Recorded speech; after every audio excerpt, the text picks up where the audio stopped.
యోబు యథార్థవంతుడు.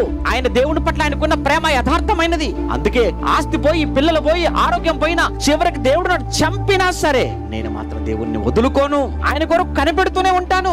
నేను ఆయన సన్నిధిలో ఎంత యథార్థవంతునో రుజువు చేసుకుంటా. నేను ఈ రోజు క్రైస్తవులకు ఒక సవాలు విసురుతున్నాడంటే, నిజంగా ఒక మాట చెప్పాలంటేనండి, యోబు గారి కాలానికి యేసు లేడు. యోబు గారి కాలానికి యోబును యేసు ప్రభువుల వారు కొన్నవాడుగా మనకేం తెలియదు. ఎందుకంటే ఆయన ఇంకా రాలేదు, ఆయన రక్తం చిందించలేదు, ఇంకా కొనలేదు. కానీ మనం, క్రీస్తు వచ్చాడు, ప్రాణం పెట్టాడు, ఆయన రక్తంతో మనల్ని ఏం చేశాడు? ఆయన కొనుక్కున్నాడు.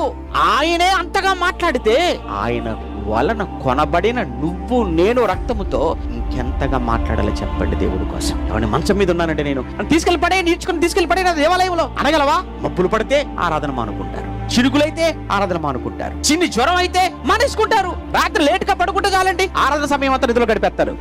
ఇలాంటి వాళ్ళని క్రైస్తవులని చెప్పుకోవడానికి సిగ్గుపడుతుంటాం.